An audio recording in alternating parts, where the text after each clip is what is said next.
En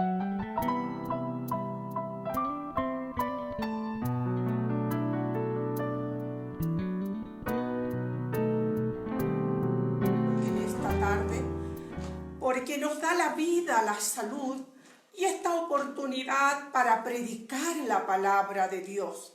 Dios le bendiga grandemente a usted que gusta oír la palabra del Señor. Esta palabra de Dios nos trae paz a nuestra alma y podemos ir aprendiendo, recordando todo lo que sabemos de la palabra del Señor. Vamos a leer en el libro de Segunda de Pedro, capítulo 1, versículo 4. Y lo hacemos en el nombre del Padre, del Hijo y del Espíritu Santo. Amén. Dice la palabra del Señor en el nombre de Jesús, por medio de las cuales nos ha dado Dios preciosas y grandísimas promesas para que por ellas llegaseis a ser participantes de la naturaleza divina, habiendo huido de la corrupción que hay en el mundo a causa de la concupiscencia. Este versículo nos habla, nos dice el Señor que Él tiene preciosas y grandísimas promesas para nosotros, sus hijos. Preciosas y grandísimas, no grandes, sino que grandísimas promesas.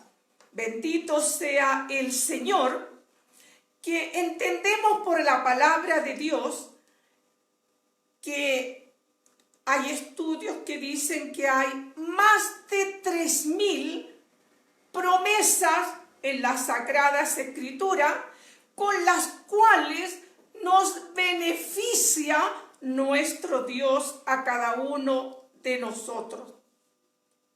Nos vamos a detener para entender qué quiere decir promesas. Esas promesas preciosas y grandiosas que Dios tiene para sus hijos.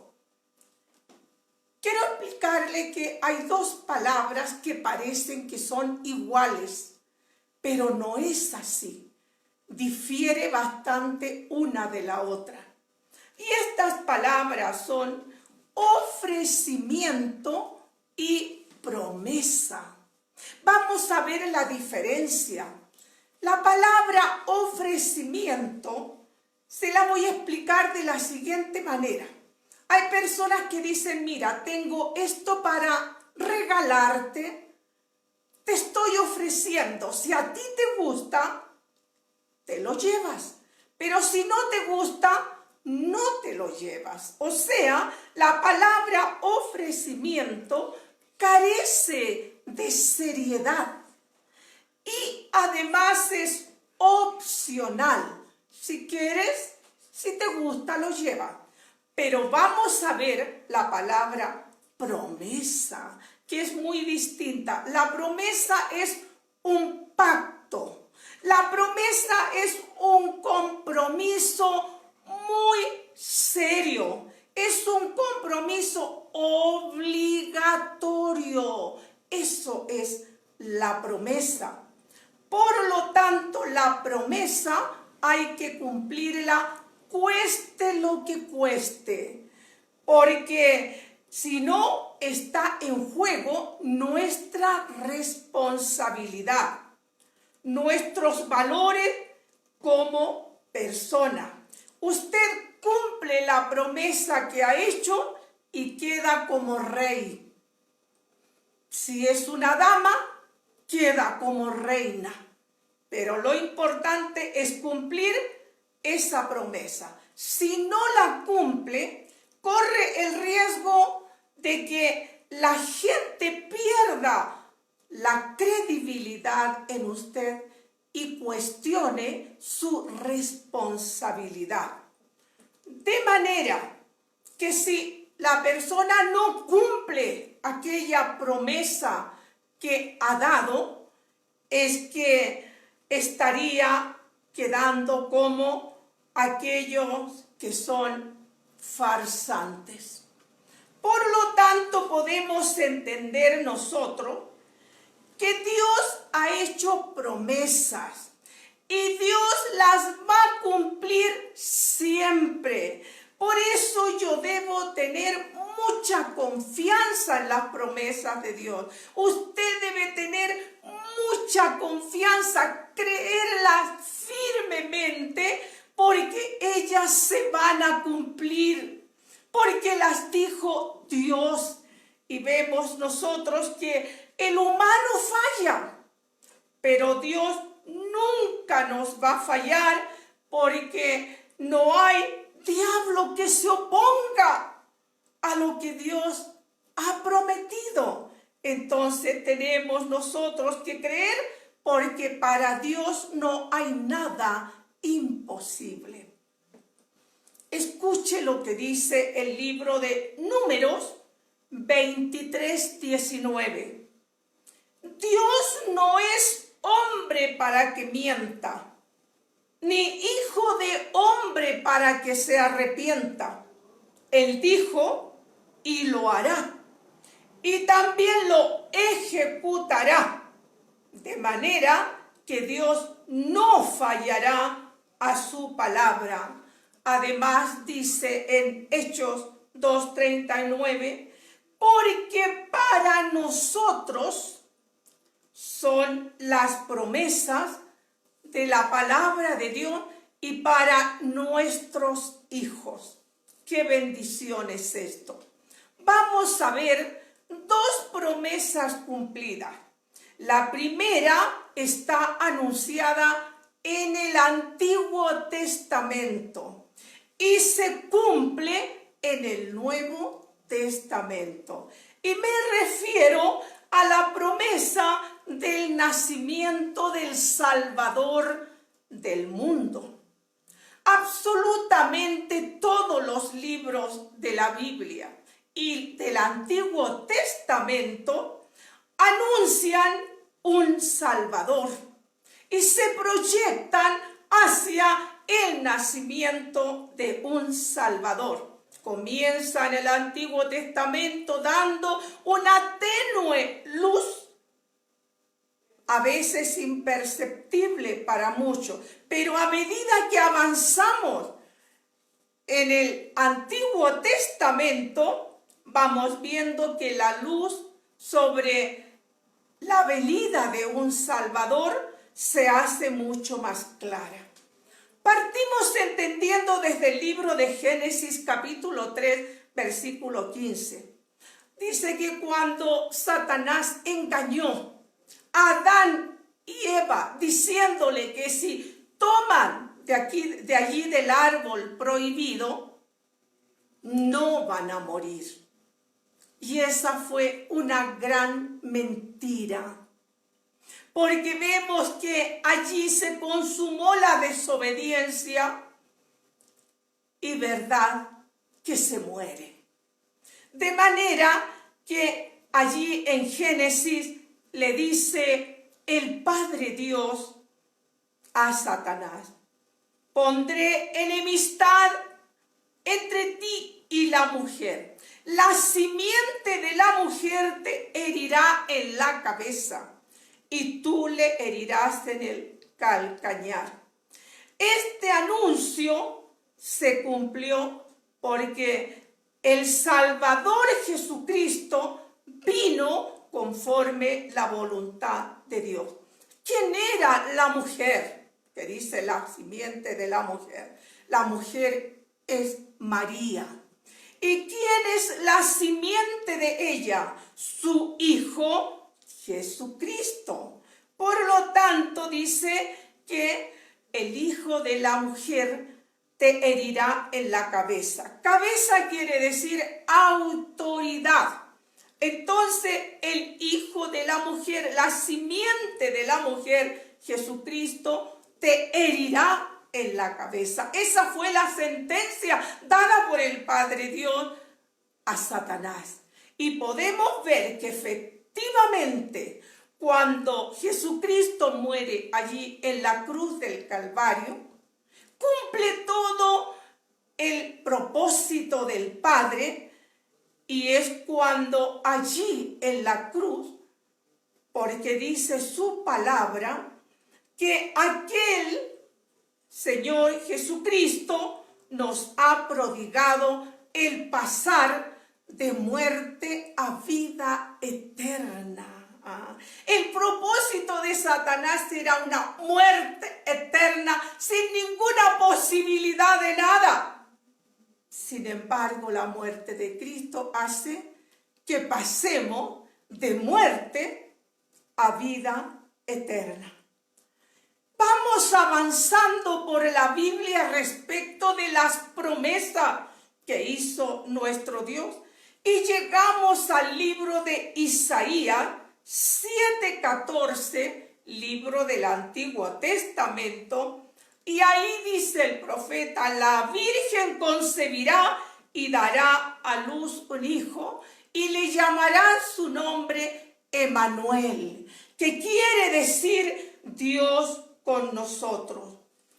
Esta promesa se cumple tal como Dios la dijo. Pasaron 750 años para que esta promesa se cumpla. Podemos entender que para Dios no tienen importancia los años que pasen, pero las promesas se van a cumplir tal como Él lo dijo. El Padre envió allí al ángel Gabriel para que fuera a María, y le dice allí el ángel a María: salve muy favorecida, ahora concebirás en tu vientre y darás a luz un hijo y llamarás su nombre Jesús. María dice al ángel: ¿cómo será esto si yo no conozco varón? Entonces el ángel le responde y le dice: el santo ser que nacerá será por obra del Espíritu Santo. Ella recibió estas palabras con mucho temor, respeto y reverencia a lo que el ángel le entregaba. Llegaron los días del alumbramiento y María dio a luz su primogénito y lo envolvió en pañales y lo acostó en el pesebre. Como vemos, Dios cumple la promesa que hizo hace muchísimos años allí a través del profeta Isaías, y se cumplió tal como Dios lo dijo. Nació el Salvador del mundo.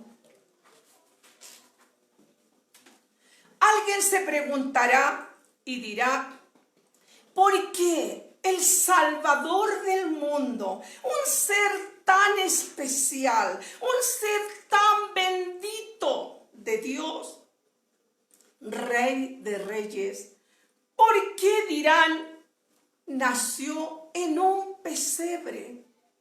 Permítame decirle que todo lo que el Padre Dios ha dispuesto no es una casualidad, ni es tampoco fortuito, sino que Él lo tiene todo planificado en su soberanía y en su sabiduría. De manera que el ministerio que debía desarrollar nuestro Señor Jesús en la tierra era asociarse con los humildes, empatizar con ellos, identificarse con sus carencias y necesidades. Desde su nacimiento fue preparado para esta misión tan importante.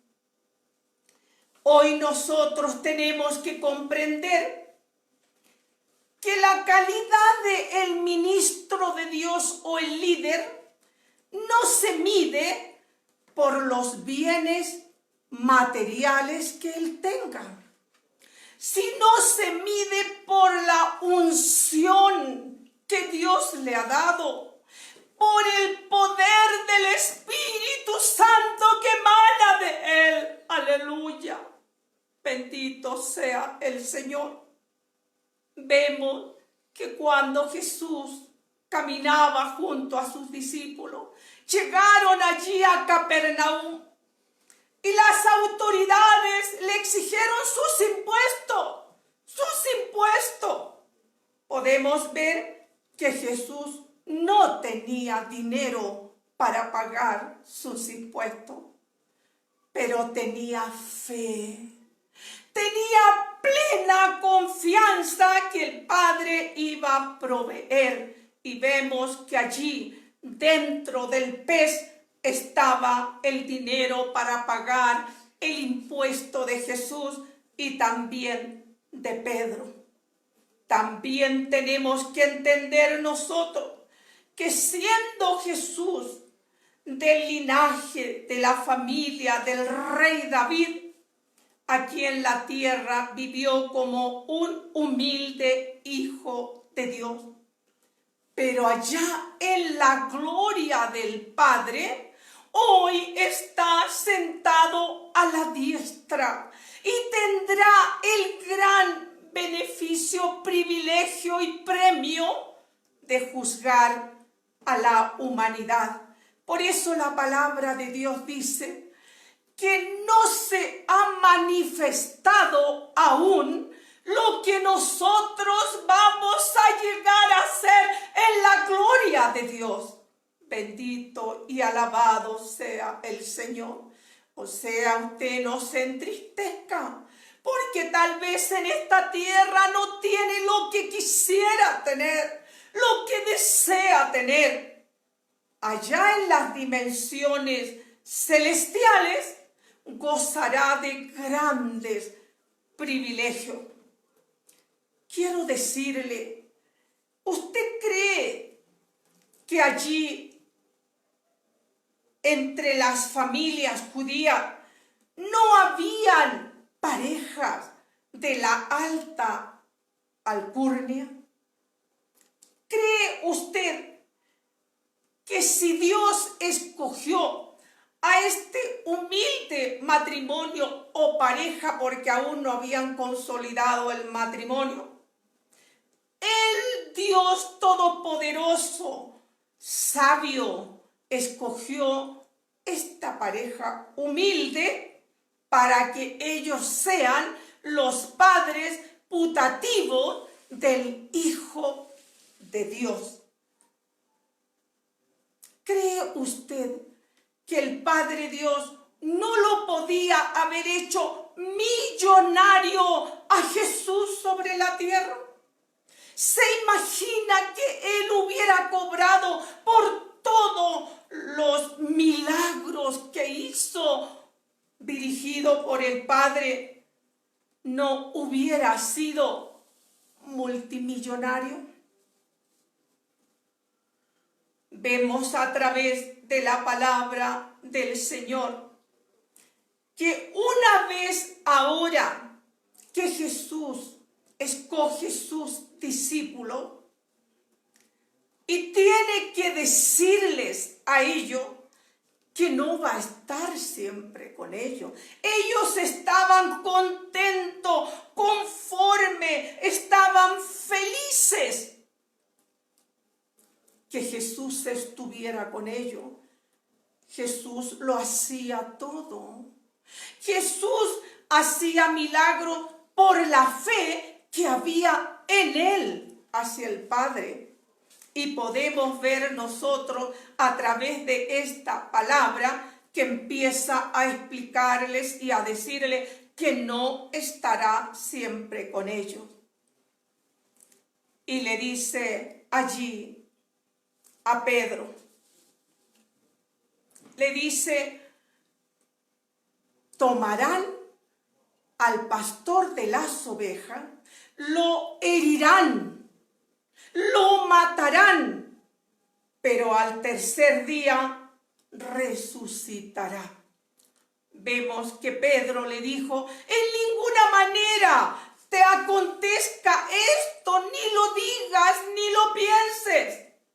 Entiendo que no tenían claro el ministerio de Jesús, el Salvador del mundo. En otra oportunidad les vuelve a decir: todos vosotros se escandalizarán de mí, porque herirán al pastor de las ovejas y las ovejas serán dispersadas. Ellos fueron entendiendo que Jesús no iba a estar siempre con ellos. Esto les causó muchísimo dolor, muchísima tristeza, porque verdad que ellos estaban atenidos a que todo lo haga Jesús. Y vemos que les advierte y les dice: cuando todo esto acontezca conmigo, les dice Jesús, ustedes no se vayan de Jerusalén. Esperen allí la promesa del bautismo del Espíritu Santo. Los discípulos no concebían que el Maestro tendría que irse del lado de ellos y abandonarlo. Jesús los tranquiliza y les dice: no se preocupen, no estén tan tristes, porque no los voy a dejar huérfanos. Yo rogaré al Padre para que les envíe otro consolador, el Espíritu Santo, el cual les recordará todo lo que yo les he enseñado. Además estará con vosotros todos los días, estará para siempre con vosotros. Y vemos nosotros que nada consolaba a los discípulos. Ellos querían tener a su Maestro. Y Jesús le dice: es necesario que yo me vaya, porque si no me voy, no vendrá el Consolador, el Espíritu Santo. Efectivamente, se cumple la promesa de Dios. Jesús va allí a morir en la cruz y al tercer día resucita.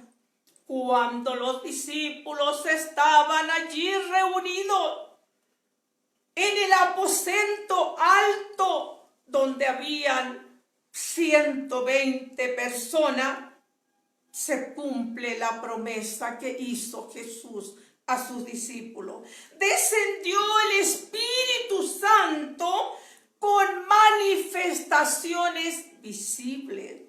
Y vemos que allí cayó como un viento recio que soplaba, y también hubieron manifestaciones espirituales.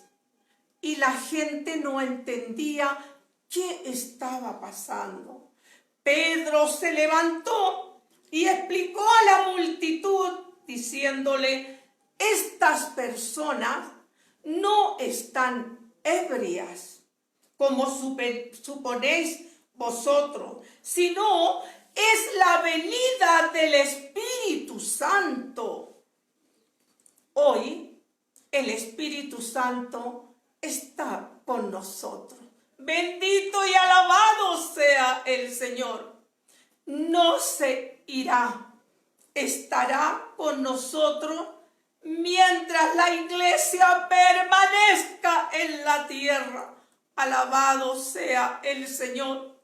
En 1 Corintios 3:16 nos dice a nosotros hoy: ¿no sabéis que sois templos del Espíritu Santo y que el Espíritu de Dios mora en vosotros? Bendito sea el Señor.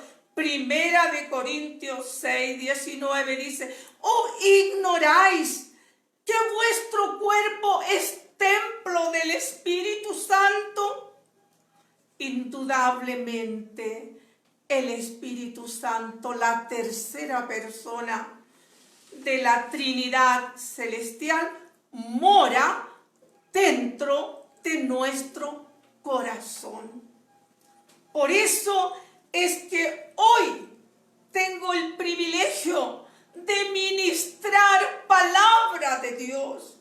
De otra manera no lo podría hacer, porque es el Espíritu Santo el que guía nuestras vidas, de manera que podemos entender los misterios celestiales, porque el Espíritu Santo es el que trae a nuestra mente, a nuestro corazón, para predicar la palabra de Dios. Bendito y alabado sea el Señor.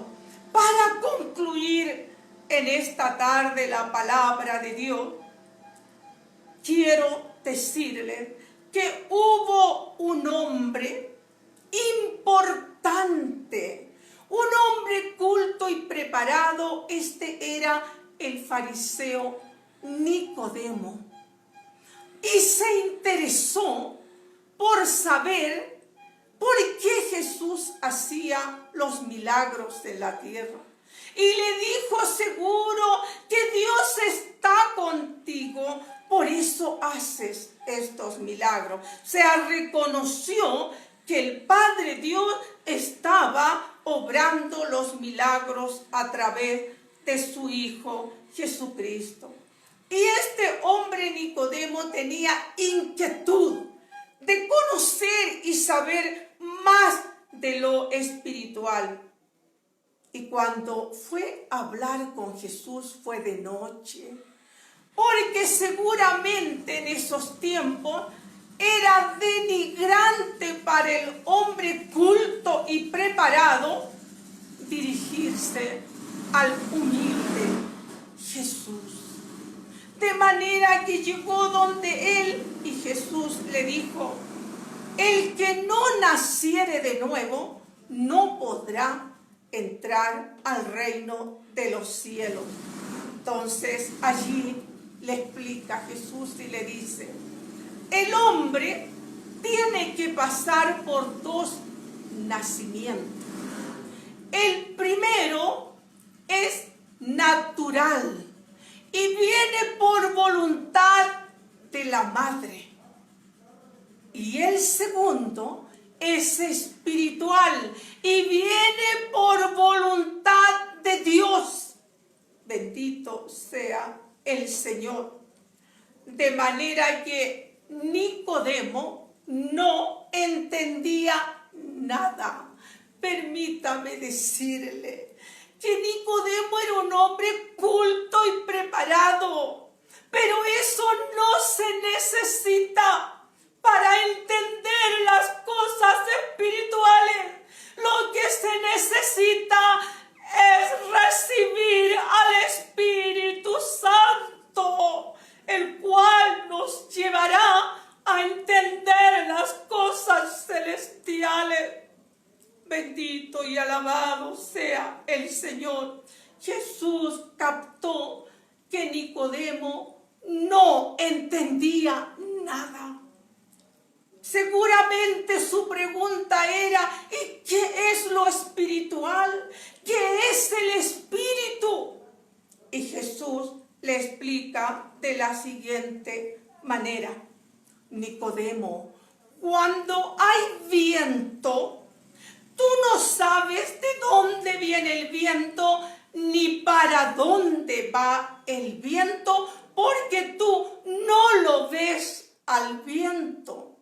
Pero sabes que hay viento por los efectos que el viento produce.